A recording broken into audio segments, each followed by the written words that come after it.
आइए सत्यार्थ प्रकाश के स्वाध्याय के क्रम में हम सभी अभी प्रथम समुल्लास का स्वाध्याय कर रहे हैं।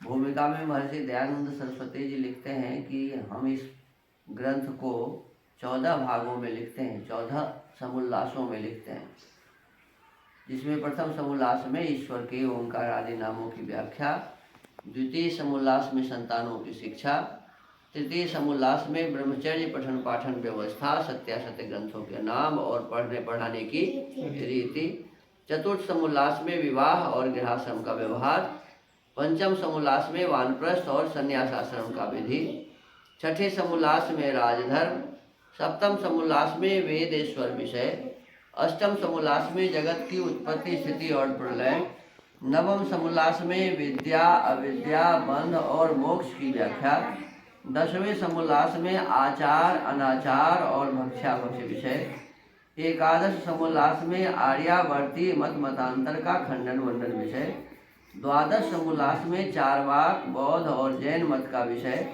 त्रयोदश समुल्लास में ईसाई मत का विषय, 14वें समुल्लास में मुसलमानों के मत का विषय और 14 समुल्लासों के अंत में आर्यों के सनातन वेद विहित मत की विशेषतः व्याख्या लिखी है।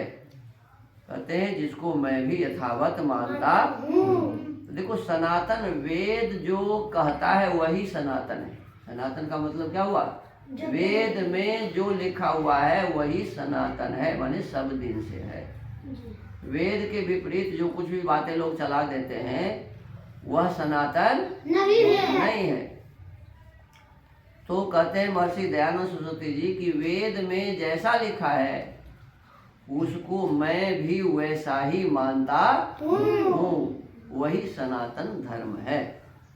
अब प्रथम समुल्लास में हम सब ने अभी पढ़ा कि उसी परमात्मा का नाम ओम है, क्योंकि वह सबकी रक्षा करने वाला है। उसी का नाम खम है, क्योंकि वह आकाश के तरह सब जगह व्यापक है। और उसी का नाम ब्रह्म है, क्योंकि वह सबसे बड़ा है। ये यजुर्वेद के 40वें अध्याय के 17वें मंत्र में कहा है। फिर छांदोग्य उपनिषद में कहा है कि जिसका नाम ओम जिसका नाम है और जो कभी नष्ट नहीं होता। परमात्मा के बारे में क्या कहा? जिसका नाम ओम है और जो कभी नष्ट नहीं होता, उसी ओम की उपासना करनी योग्य है, अन्य की नहीं। फिर इसके पश्चात है एक मांडुक्योपनिषद। मांडुक्य उपनिषद में कहा कि सब वेदादि शास्त्रों में परमेश्वर का प्रधान और निज नाम ओम को कहा है। मुख्य अर्थात प्रधान नाम ओम है, उनका मुख्य नाम और निज नाम ओम ही है, ऐसा कहा है। अन्य जितने भी नाम है सब गौणिक हैं। मुख्य नाम ओम है, प्रधान नाम ओम है, और बाद बाकी जितने भी नाम है क्या है? गौणिक हैं। फिर इसके पश्चात में कठोपनिषद है। एक कठोपनिषद द्वितीय बल्ली के मंत्र 15 में लिखा है कि सब वेद सब धर्मानुष्ठान रूप तपश्चरण जिसका कथन और मान करते हैं और जिसकी प्राप्ति की इच्छा करके ब्रह्मचर्य आश्रम करते हैं, उसका नाम ओम है। कहते हैं ऋषि मुनि विद्वान श्रेष्ठ जन जिस परमेश्वर को प्राप्त करने के लिए ब्रह्मचर्य को धारण करते हैं, जिसके लिए तपस्या करते हैं, जिसके लिए धर्म का अनुष्ठान करते हैं, वह परम ब्रह्म परमेश्वर क्या है? तो कहते हैं उसका नाम ओम है। ये कठोपनिषद का वचन। अब इसके आगे एक मनुस्मृति है। सभी स्मृतियों में मनुस्मृति सबसे सुप्रसिद्ध है। तो उस मनुस्मृति के अध्याय 12 श्लोक 122-123 में लिखा हुआ है, प्रशासितारं सर्वेषामनीयं समनोरपि रुक्माभं स्वप्नधिगम्यं विद्यातं पुरुषं परम् एतमग्निं वदत्यं वदन्त्येके मनुमन्ये प्रजापतिम इंद्र में के परे प्राणम अपरे ब्रह्म शाश्वतम। कहा कि जो सबको शिक्षा देने हारा, जो परमेश्वर सबको शिक्षा देने हारा। बड़े संसार में जब कोई मनुष्य था ही नहीं, और जब पहले मनुष्य हुआ तो मनुष्य को तो बिना पढ़ाए पढ़ नहीं सकता कोई। तो सबसे पहले किसने शिक्षा दिया? तो उसी परम ब्रह्म परमेश्वर ने शिक्षा दिया। तो जो सबको शिक्षा देने हारा, सूक्ष्म से सूक्ष्म स्वप्रकाश स्वरूप, माने परमात्मा में, परमात्मा को प्रकाश की दूसरे से आवश्यकता नहीं है, स्वप्रकाश स्वरूप है और समाधिस्थ बुद्धि से जानने योग्य है। परमात्मा ऐसे सीधा नहीं समझ लेंगे उन्हें। समाधि वाली बुद्धि हमारी जब होगी, योग दर्शन में लिखा है यम नियम आसन प्राणायाम प्रत्याहार धारणा ध्यान और समाधि। तो योग को जब हम अपने जीवन में धारण करेंगे, समाधि को प्राप्त करेंगे, तो और जब हमारी बुद्धि समाधिस्थ हो जाएगी तो समाधिस्थ बुद्धि से वह परमेश्वर जानने योग्य है।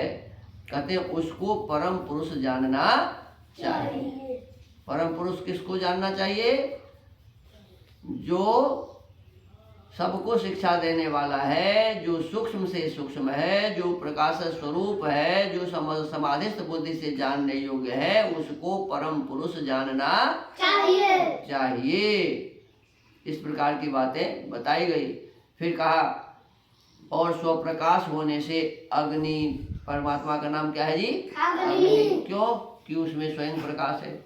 विज्ञान स्वरूप होने से मनु, परमात्मा सबसे बड़ा वैज्ञानिक है, उससे बढ़ के दूसरा कोई भी वैज्ञानिक नहीं है। तो सबसे बड़ा वैज्ञानिक होने से, सबसे अधिक विशेष प्रकार के ज्ञान उसके पास होने से वो मनु है।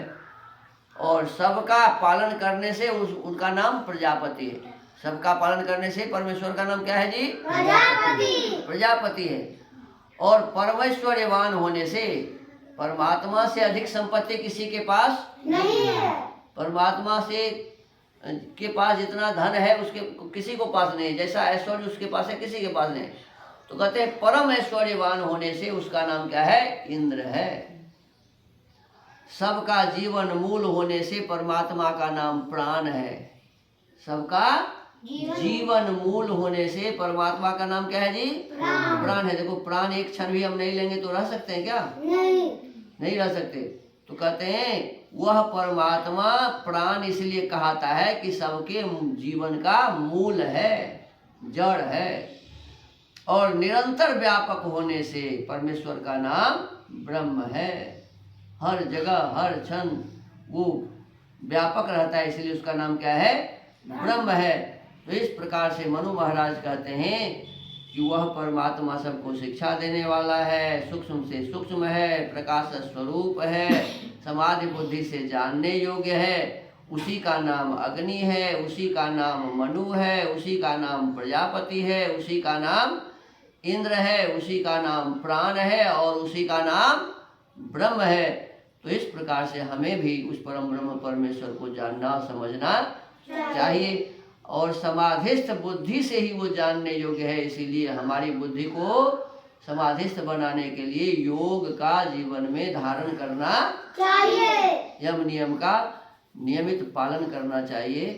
तो इस प्रकार से हमारा जीवन श्रेष्ठ और सुंदर बनेगा। आइए अब सत्यार्थ प्रकाश के स्वाध्याय को यही विराम देते हैं। ओम।